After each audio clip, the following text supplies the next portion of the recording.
The audience was the star at Woodstock, and the bands were there because of that.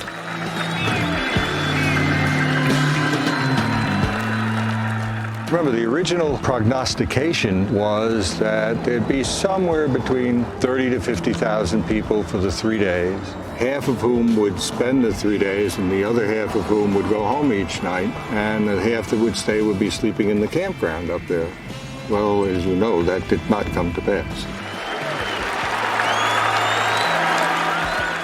It was also a chance for our generation to prove that we could be a peaceful generation and live together in peace based upon music and love for each other. So it was an experiment.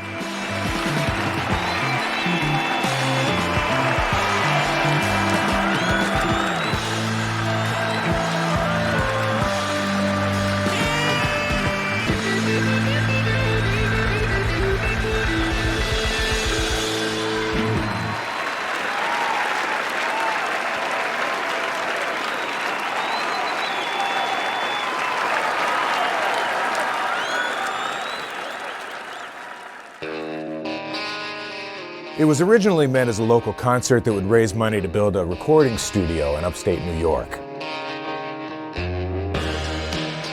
It built way more than anyone could imagine.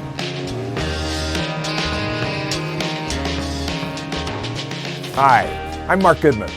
50 years have passed since a live music festival held from August 15th to 18th, 1969 became a defining cultural milestone.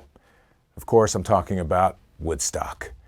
It was a particular alchemy of inspiration, on-the-fly thinking, an evolving business plan, Mother Nature, and of course, the power of music. Those 3 days in 1969 created a moment, one that still echoes today. Half a century on, we have a slightly different perspective on what was then billed as an Aquarian exposition, 3 days of peace and music. So let's step back for a moment to explore how one music festival among several that year came to surpass them all and remains the gold standard for every big cultural event to this day.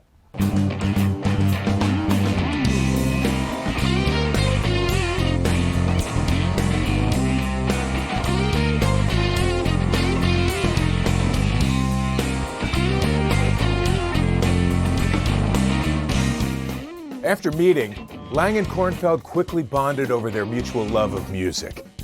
And they started kicking around ideas for something that would capture what was bubbling under in the culture.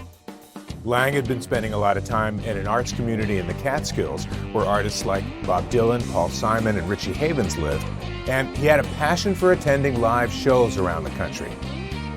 What intrigued me was Monterey. I was completely taken by that event and that film, and I realized that was something I wanted to do. The Woodstock Festival didn't start out as a festival to begin with. Michael Lang and Artie Kornfeld had this idea to build a recording studio in the town of Woodstock, New York. Woodstock, New York had been a bohemian community, an artist community since the beginning of the 20th century. And a lot of musicians lived there. Bob Dylan, Richie Havens, Van Morrison, they were all up in Woodstock. But there was no recording studio. Let's build a recording studio. And you know, we can raise money to offset the cost of it by inviting all those local musicians, and we can have a party, have a concert. Well, they approached their business partners, Joel Rosenman and John Roberts, and pitched the idea of this recording studio. Well, they'd already built a recording studio in Manhattan. They had no interest at all in doing another recording studio. But they did like this idea of the party. Bring all those musicians together. Let's do a rock festival. Yeah, well, the first concept was why we said the first night, Music and Art Fair.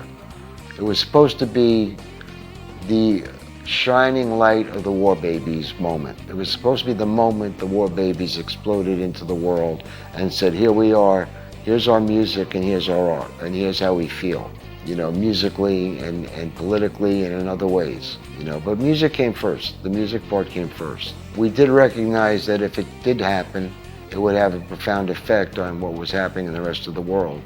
Because all of a sudden the powers that be would say, hey, wait a minute, here's the vote for the future. And they're showing up in mass, and they're peaceful. The seeds were taking root for this combination of an art event, music, and people. But how would it be different? The Woodstock Festival was not the first rock festival. That belongs 2 years earlier in 1967 with the Monterey Pop Festival, the Magic Mountain Fair, and other festivals in the summer of 1967, the Summer of Love. But after those festivals, rock festivals sprouted up all over the country. Most of them, however, were held at racetracks, parks that had band shells, and of course, many of them had trouble with the law. There were gate crashers, trigger-happy policemen who wanted to see that these young people were kept down. Several of the rock festivals that preceded Woodstock ended up in riots. So when Woodstock was announced, and on the lead up to the Woodstock Festival, local law enforcement, in fact law enforcement all over the state of New York and down into New Jersey, were quite worried about what was going to happen in Bethel, New York for that Woodstock Festival. We had a different vision, a completely different vision. And our vision was to create a very positive, a very sort of comforting environment for the audience, not to present confrontation in any way. To make it something that, you know, if you could imagine the best of what this could be, that's what you're getting. You know, and then you make of it what you will from there. And so I went to Denver and I saw, you know, the 250 cops with riot gear sitting in the bleachers right across from people, waiting for somebody to try and break the gate down. So into our plan went free stage, free kitchens. You know, people are going to come without money. You don't want, you know, give them a place to go, give them the music, give them the experience. Why not? So that's kind of how I developed a lot of the strategies for Woodstock. But now they needed a site. This quiet area of upstate New York was not enthusiastic about having a bunch of rock stars and several thousand young people descend on their community. Although the Woodstock team initially struck a deal for a location at Wallkill, it fell through just weeks before the event was to kick off. The pressure was on, but for Lang, there had always been one essential. It was always about going back to nature. It was always about organic, you know, because I thought if anything could allow people to feel at ease, that would be it. Enter Max Yasgur, one of the area's most prominent citizens, and his 600-acre dairy farm. His son, Sam, looks back. It started as a straight business deal. The summer of '69 was a very wet summer. We couldn't get hay in the barn. This was a hayfield. When you have that many cattle, and you've got to put up enough hay to get them through the winter, and you can't make it yourself, the prospect of having to buy that amount of hay was daunting, to say the least. Johnny Roberts and Mike Lang came on I think it was a Sunday afternoon, and said they'd like to rent a field for 3 days, and this field would be appropriate because it has a bowl-shaped topography. Then things changed, and they changed fairly dramatically because some of the neighbors had a very negative reaction to what were then called hippies coming to western Sullivan County. And that bothered Dad. I can remember him saying to one of them, look, the reason you don't want them here is because you don't like what they look like. I don't particularly like what they look like either, but that's not the point. They may be protesting the war, but thousands of American soldiers have died so they can do exactly what they're doing. That's what the essence of the country is all about. And from that point on, he became a champion. Word of the festival was spreading, and this was way before social media. Something was in the air. When we started this, we permitted for 50,000. And 50,000 was never really the number. The number that we worked on, that all of my projections were made, were 200,000. And that's what we thought we'd max out. And so when we figured toilets, when we figured whatever we figured something that had to work for a crowd of 200,000 people. And the permit process went on, I think, until 3 or 4 days before the event. But we knew people were coming from everywhere, because I get calls from California, I get calls from all over the country. You know, and most of that was just from rumor, from word of mouth. So we knew that it was going to be immense. We didn't know it was going to be as immense, but we knew it was going to be immense. But there was still something missing, namely the artists. Now, with their connections in the music business and a growing number of advance tickets already sold, Lang and Kornfeld were able to convince some acts to sign on. Some. In order to get some credibility, we overpaid the first couple of acts. I think we paid $10,000 for Starship, the airplane then, yeah. And first 2 or 3 acts that we nailed down gave us the credibility for it to start to roll. As long as the advertising kept running and the site kept being built, okay, then I could hold people on a string believing this was going to happen. And then once Jimi Hendrix said yes, then the gates opened. When Jimi said yes, I'll play. And he's the only artist that got like big money for then. You know, everybody else would play for nothing at Woodstock. It didn't matter.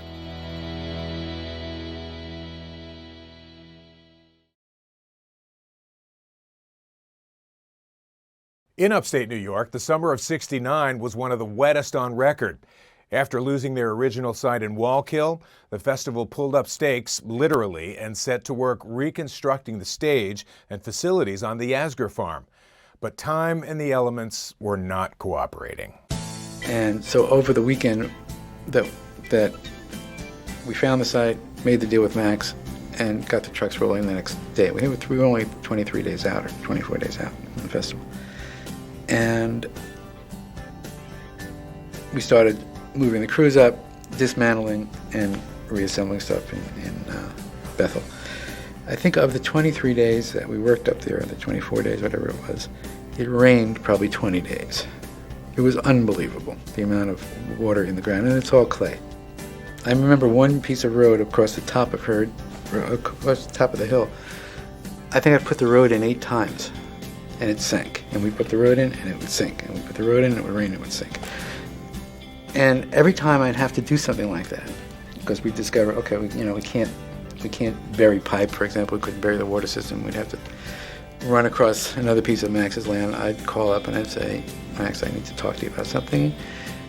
And I'd always get his wife on the phone, and she'd say, okay, come over in half an hour. And Max he had a heart condition. He'd immediately go into the oxygen tent to get ready for my visit. As ticket sales increased, it was clear that security would be crucial to manage the crowds on the way to Bethel, New York. But cops in riot gear could easily escalate a situation. The concept, I think, in all our minds from the beginning was to make it just a very safe but very embracing environment. You needed cops. We had a security force that was going to be made up of off-duty New York City cops. So we hired a guy named Wes Pomeroy to do our head of security. He was the head of the Crime Commission in Washington under Nixon. He handled the '68 Democratic Convention in Chicago. He had great experience in dealing with crowds and the right attitude.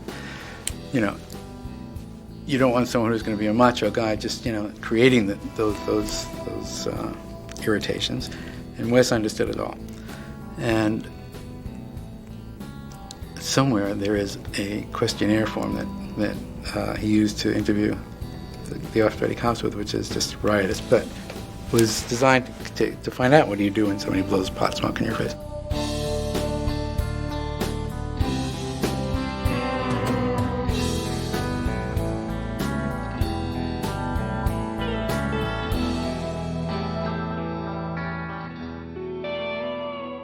The hog farm was originally tasked with setting up services like a kitchen, medical tents, and trip tents to help anybody under the influence. But after the police were pulled, the farm had one more thing added to their list. Hugh Romney, better known as Wavy Gravy, and Lisa Law were commune members. The hog farm commune were a bunch of misfits, all living together, helping each other out. And the hog farm is known for their caring for people that are loaded.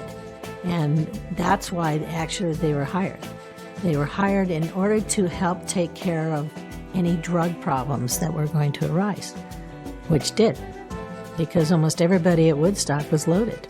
We spilled off that aircraft, and there was the world press standing around, Klieg lights blazing, cameras at the hip and ready, and this reporter looks at me and says, "Oh, the hog farm, huh? You guys are the security." I said, "My God, they made us the cops." I said, "Well, do you feel secure?" The guy said, well, sure. I said, "See, it's working." Feeding people would be another factor. The hog farm was setting up kitchens on the site. Lisa Law went to see the investors, Joel Rosenman and John Roberts.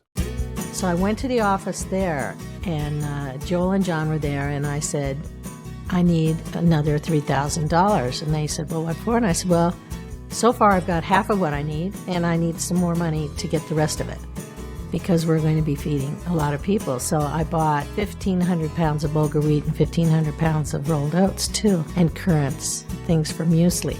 We got trash cans to mix our vegetables in, cleavers, Chinese cleavers, onion cutters, and everything to mix the food in. And that's what we ended up mixing the muesli in, was these big trash cans. We had to think big.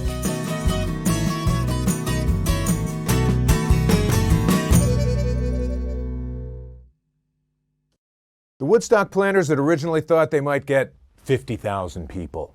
But a few days out, with things nowhere near being done, people were continuing to arrive, and those numbers well exceeded the promoter's estimate. And that summer, John Conway was a teenager working at a local gas station. We had these people coming in these Volkswagen vans, and a lot of them didn't have any money. They had come from pretty far away, and they were desperate for gas. They literally were begging you, could we drain the hoses into the Volkswagen so that we can get a little bit further on? And at first I was not aware of what was going on. In fact, I remember people coming in and asking for directions to Woodstock, not knowing anything about this Woodstock concert at this early point in the summer. We were literally directing people to Woodstock in Ulster County, and then at some point in time we realized that there was this music festival that was supposed to be happening. But these people came very early for the festival, and they didn't have tickets. And that's another thing that I think a lot of people forget, is that there were really two groups of people who came to the concert. There were a group that had tickets who arrived late for the most part, and found this amazing group of people already there who had come early because they didn't have tickets and had created this site around the festival. So it was pretty interesting in that regard to see this influx into the county. And it was a different kind of person than we were used to seeing. So I walk out, and it's like the day before the festival, and nobody's even tried to put up fences, and there's 75,000 people on the field. I said, what are we going to do? Ask them to leave? But on either Wednesday or Thursday morning, there were already a few thousand kids sitting on this site. And the way it was related to me is that particularly Johnny Roberts became concerned. The thing that he did not want was a crush against the fence and anybody getting hurt. So he ordered the fence taken down, and Woodstock then became a freebie. And when Woodstock became a freebie, one of the most popular DJs of the day, who happened to have a house up here in the county, a fellow by the name of Bruce Morrow, Cousin Brucey, announced on the radio that Woodstock was a freebie, and New York City emptied out.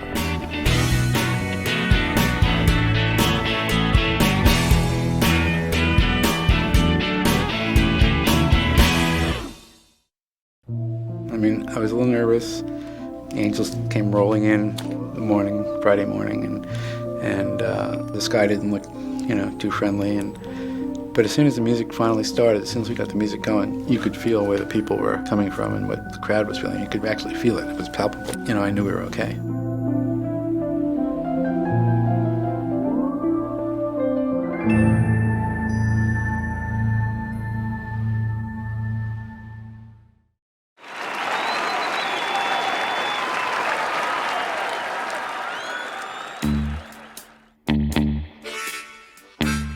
By the first official day of the festival, about 400,000 people gathered in Max Yasgur's field. More were coming.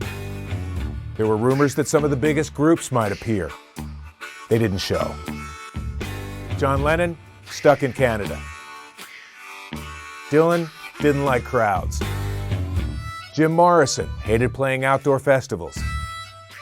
And Mick Jagger was filming the movie Ned Kelly. But in the meantime, 32 other acts were making their way to Woodstock, or at least trying to. Weather, time, and other issues had slowed preparations, and the delays would affect performances throughout the entire weekend. Around 5 o'clock, an anxious Woodstock team enlisted Richie Havens to start the show. So here we are at the 2 hotels they told us to come to, 7 miles away from the ground. And I'm sitting there, and I'm looking at television, and I'm sitting there, I'm looking at television, I'm saying hi to somebody. It's now 3:30 in the afternoon. I'm going, uh-oh, something's wrong, because no one's come to say anything, you know, what is happening. And the next thing I know, I hear this really loud noise. Turns out that they found a farmer down the road with a helicopter. So we crammed into this helicopter, two conga drums in between me and the guy on this side, and the other guy sitting a little below us, you know. And we made it to the back of that stage and got off the helicopter and started to walk around backstage. And the only person I saw was Tim Hardin, the only person. And I went, "Hey, Tim is here. Tim, did you go on?" "No, I'm not going on first." I say, "Wow. I know I'm supposed to be 5th, so that's what I expected." And of course, an hour later, they started chasing me because I was running. Every time they'd say, "Richie, would you go on? Something's got to happen." I say, "Yeah, you want it to happen to me, right?" During the course of the day Friday, waiting for Richie Havens, you know, and the delay or whatever, and then, you know, looking at what was happening around you. And then when he finally started to play and hearing the roar, you know, that came out of the area, you know, at that point you kind of knew that it was something different.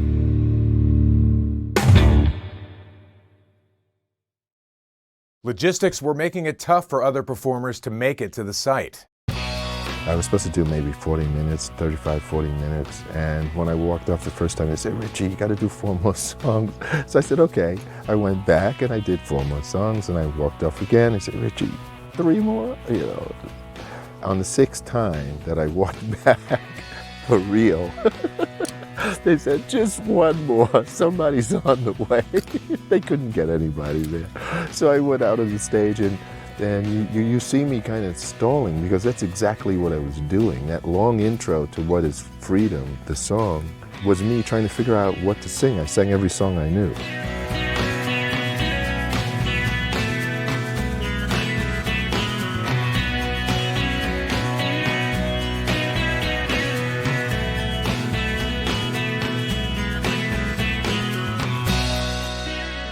Yeah, I was 22 years old. I mean, I look back at other people who were 22 years old and they look like little kids or something, and basically scared the hell out of me. On the other hand, once I got off the stage, I also knew that there was no gig that could ever frighten me, because I had just done this one. Because there was people, like I said, not just the people in the field. When we were up in that helicopter, there was people as far as the eye could see in every direction, 360 degrees. It was only a small portion of them that was actually in the field itself. And it was just sort of like a convergence of stuff that was going on. Creedence Clearwater Revival had been among the first to sign a deal to perform, but the delays pushed their start time to 3 in the morning on Saturday the 16th.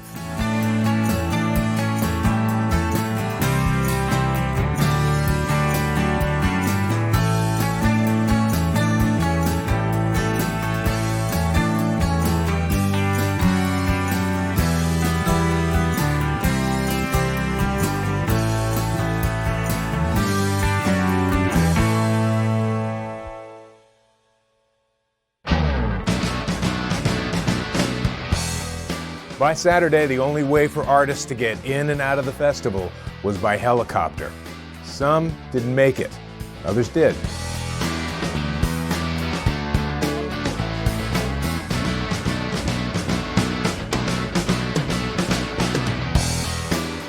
One of the bands that didn't show up at Woodstock was Iron Butterfly. They were stuck at LaGuardia Airport. They asked for a helicopter to get them to the festival, and by that time, with all the traffic problems and all the other headaches, the Woodstock promoters just didn't have the inclination or the time to honor their request. The Woodstock promoters sent a telegram to Iron Butterfly's manager.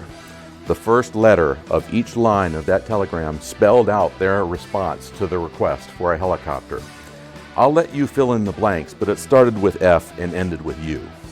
One of the glaring omissions at the Woodstock Festival was Joni Mitchell. She wasn't even asked to perform at the festival. She had wanted to attend to support her fellow musicians like Crosby, Stills, Nash, John Sebastian, others. But her agent said, no, you can't go to the festival.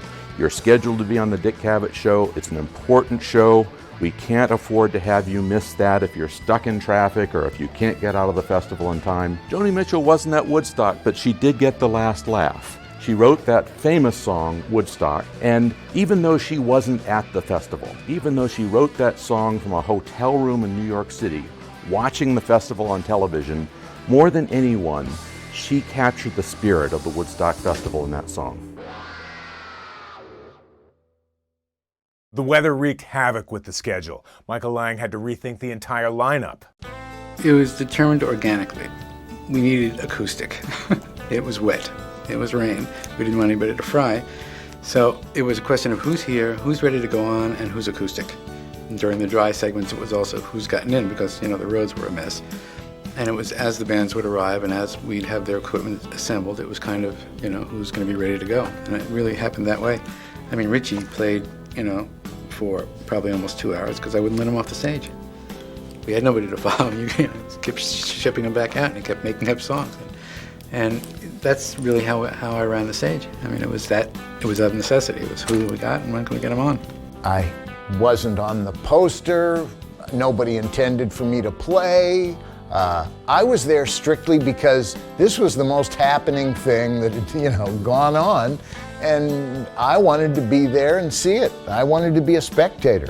But because all my friends were backstage, I practically walked from the helicopter to the backstage, so people began to go, oh, great, when are you playing? And I'm not playing, I don't even have a guitar. Well, it just so happened that my old pal Timmy Harden did have a guitar and was there. So it was somewhere in the second day, somebody hadn't showed up yet, and it had started to rain. So I get summoned into the sort of war room there in the center of the backstage area. And Chip Monk, the voice of Woodstock that we all remember, describing how the purple acid is not particularly good, asked me, look, it's raining. We're having trouble with the sound system. We're afraid to put an amplifier on the stage. We're figuring we could keep this audience's attention if we had a guy with one guitar who could hold them. You're elected. So I go to Timmy and I say, Timmy, I need a guitar. He lends me a Harmony Sovereign. This is the great workhorse guitar for people buying instruments for under $60. So with that instrument and a slight buzz, I went on in the rain, and as it happened, the rain had stopped by the time I finished. Generally, when you get on a stage, well, you never know nowadays, but before that, you get on a stage, even in Monterey, you look down and, your peripheral vision took in the entire audience. That was impossible at Woodstock. You had to turn your head to see the whole audience. It was literally an ocean of people. I had never seen anything. And the stage was huge, humongous. Some of the more incendiary performances on day 2 came from Janis Joplin, The Who, Santana, and Sly Stone. So when he sang, I Want to Take You Higher, and then I think Chipmunk threw the lights up and down and everybody was singing back, and we got caught in the middle of the vibe of 500,000 people in Sly. And just to be in the middle, I mean, I believe in these things. There is energy and it travels. To be in the middle of that energy was mind-blowing. I would say that was the highest point, you know, to me of the festival as far as really enjoying it.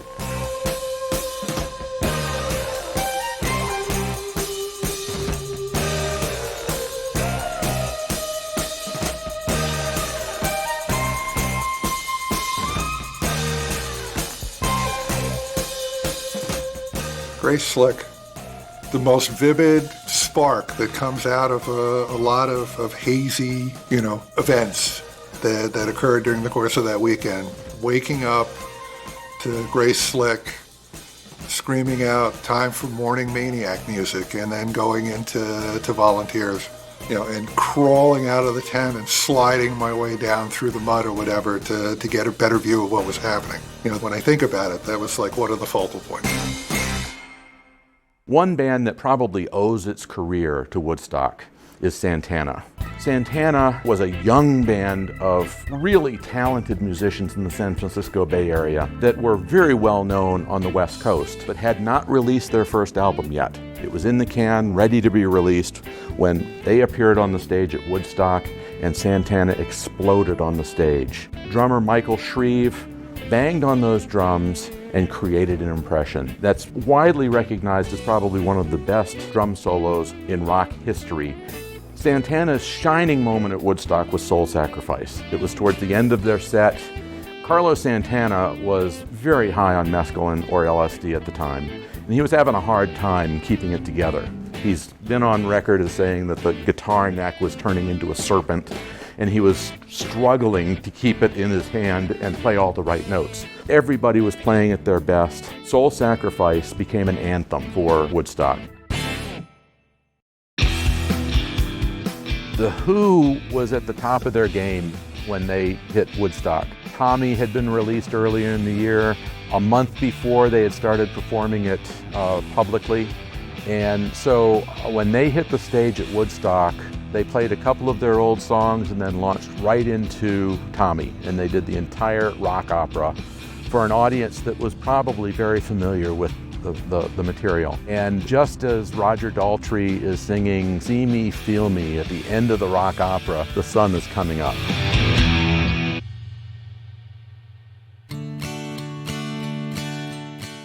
Performers on day 3 included Joe Cocker, Blood, Sweat and Tears, Crosby, Stills and Nash, and Country Joe and the Fish. It hadn't been planned, but the need to constantly shift the lineup was a bonus. But that was a surprise. No, just the way the first day was basically folk music. The second day was acts that were really good, and and the third day was like one after the other of killer acts. So it built up. I think if the killer acts would open the first day, it could have been bedlam, because people might have started. The mosh pit might have been invented 40 years earlier.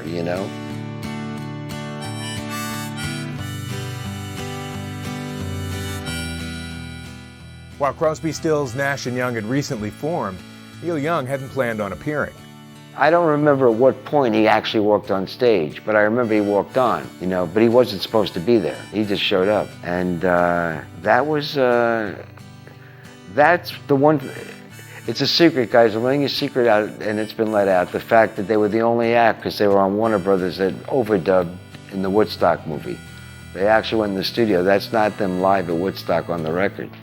Although the song Sweet Judy Blue Eyes is one of the classics of all time, and they were blown away, because I knew David too, so they were just blown away. They were shocked. David even said, he says, "I'm scared shitless." He said, "This is our second gig, man." That's what he said, and they were scared.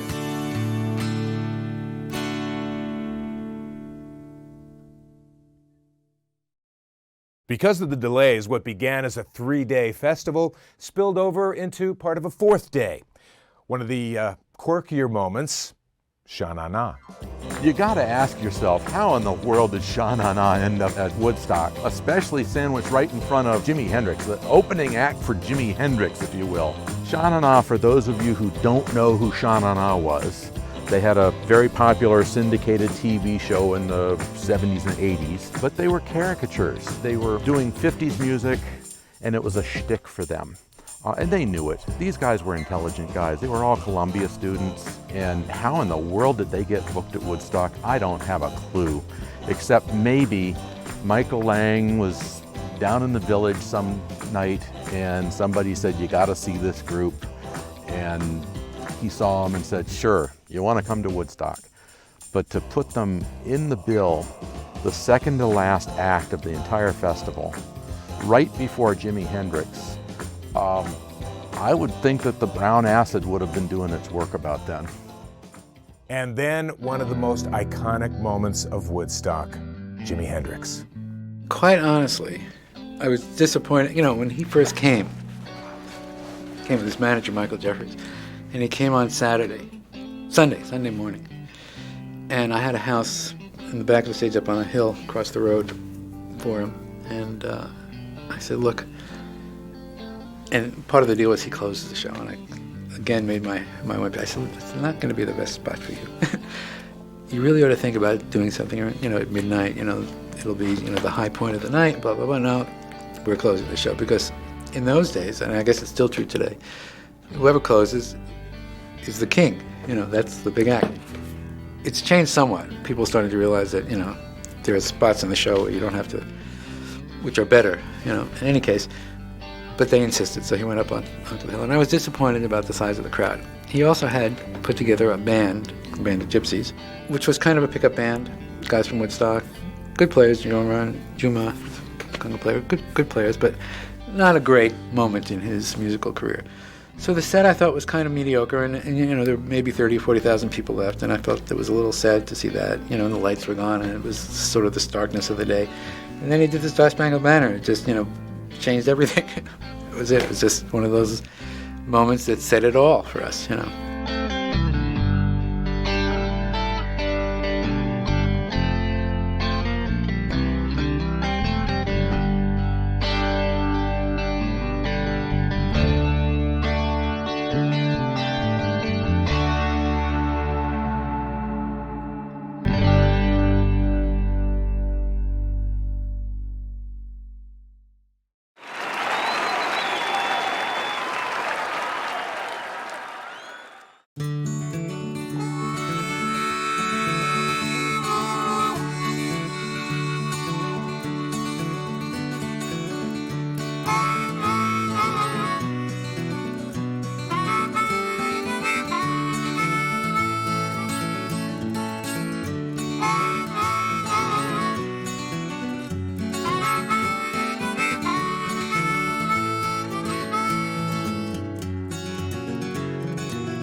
Woodstock was now over, leaving behind a major imprint on Max Yasgur's farmland, not to mention the culture. After those 3+ days, we had crossed into something else. Things would never be the same, ever.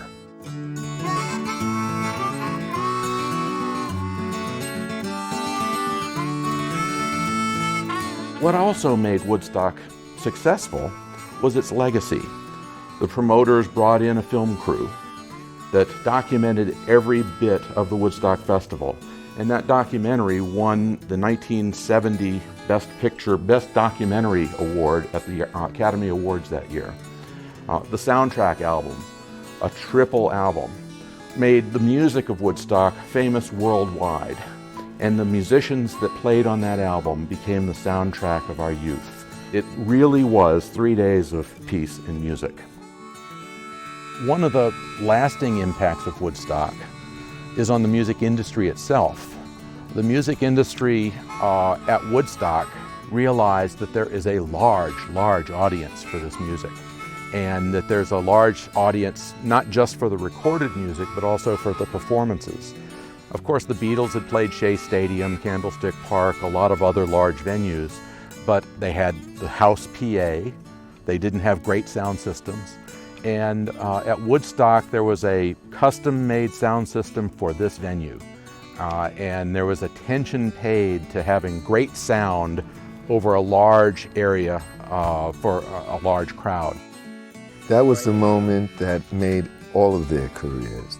All of their careers. That was Crosby, Stills and Nash's first gig. Could you imagine? I mean, they made the record, it was on the radio, and they get to sing, you know, more than 250,000 or 500,000 people, more. In 3 days, Woodstock, the Isle of Wight in England, and Blind Faith as a band in the park over there was over 1.75 million of people in 3 events. Can't change that. We're now looking to have that event over and over and over, and we have it. It's here, it's in every venue, you know, around, that's open to hear what people want to do, and so to me that's a good part. But what really sent a ripple out into the ether was something less tangible. It certainly was mythological in its impact on the people that were there. I don't think you can exaggerate that. You could feel the unity and the togetherness of that crowd. You can cut it with a knife. I mean, you could feel it. People who were passing through it could feel it. People on the thruway could feel it. It wasn't like some mysterious space dust. It was a real vibe that, you know, that couldn't be denied. I don't know is the honest answer there. I certainly felt part of the event, a kind of a humanism that was part of the hippie ethos that had a power. And I guess it did give you the illusion of infinite possibilities. You know, hippie's never going to be a bad word to me. I don't care how out of fashion the various lifestyle, you know. I may not have my tie-dyed Levi jacket on, but it's on inside.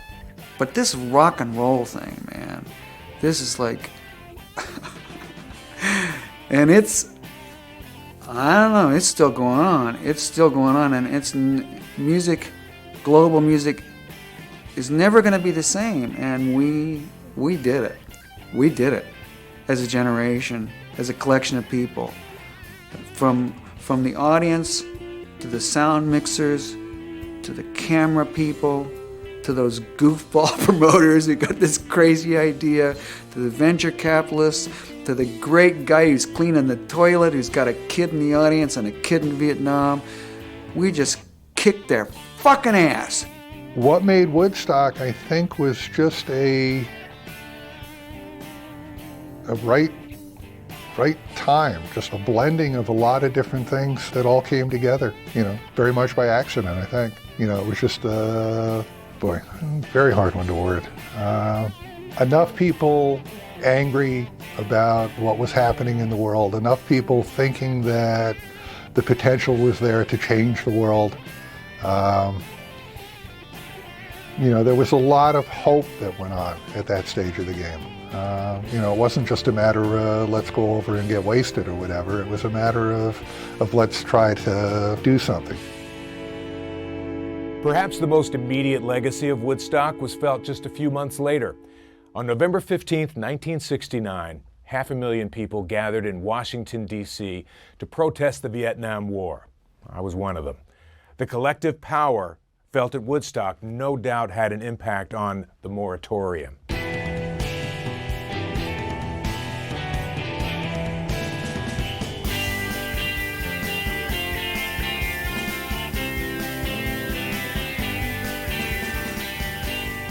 After those 3 days in 1969, that same spirit would find its way into other festivals. One of the biggest, Live Aid, in 1985. I was there too. 2 major concerts, one held in Philadelphia at JFK Stadium, the other at London's Wembley Arena, raised $127 million to fight the severe famine in Ethiopia.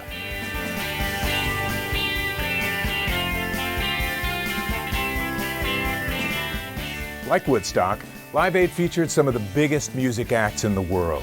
U2, Queen, Madonna, Paul McCartney. 16 years after playing Woodstock, Crosby, Stills, Nash & Young reunited for the show. So did The Who. There would be other big music events like Coachella, Bonnaroo, Glastonbury, Lollapalooza, and there were 2 more runs at Woodstock, 94 and 99. 94 was great. 94 had a real warm feeling. It was kind of a nice bridge between, the older generation, and we had a lot of parents came with their kids, and we had a lot of the acts from the 69 era as well as newer acts. 99 was much edgier, much too edgy actually, as it turned out. And you wind up with, you wind up having to make compromises because of corporate involvement. I'm never one who had a problem with art and commerce. I always thought there was a way. But you pay a price for it. So I think that the purity of what we did in 1969 was unique.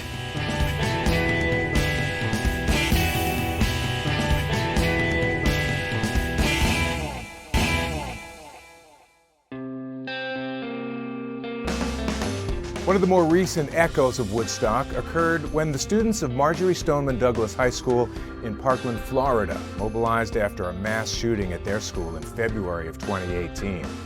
Just a month later, these high school students organized the global March for Our Lives protests advocating for stricter gun control laws. On a single day, 800 simultaneous protests took place around the world. 1.2 million people joined in, making it one of the biggest youth protest events since Vietnam. Arlo Guthrie recalls the same kind of determined thinking from the Woodstock era kids. Most people I knew just wanted to hang out, go to school, meet your girlfriend, eat a pizza, drive around somewhere, look at a sunset or whatever, play some music, have a good time.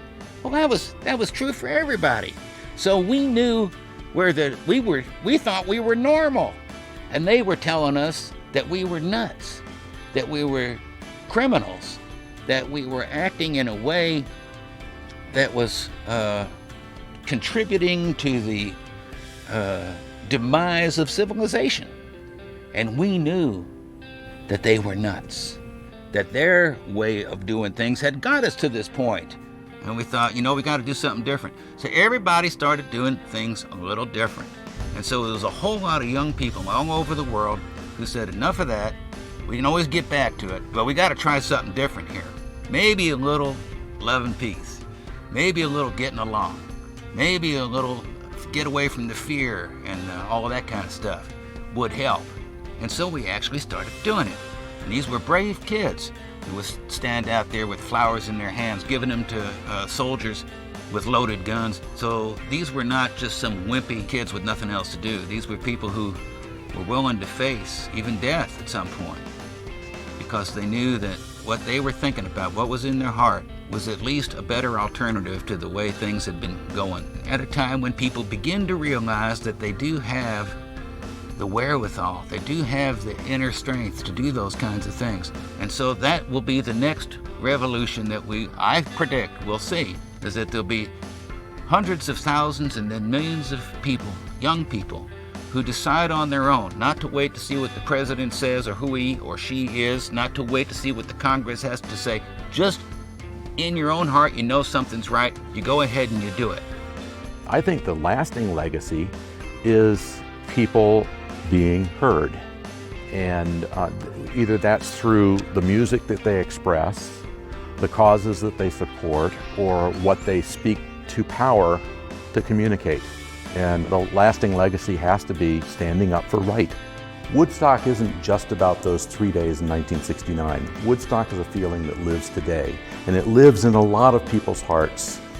We hope that young people will look at the legacy of the 1960s, the legacy of the Woodstock Festival, and ask themselves, what do I want from the world today, and how will I get that?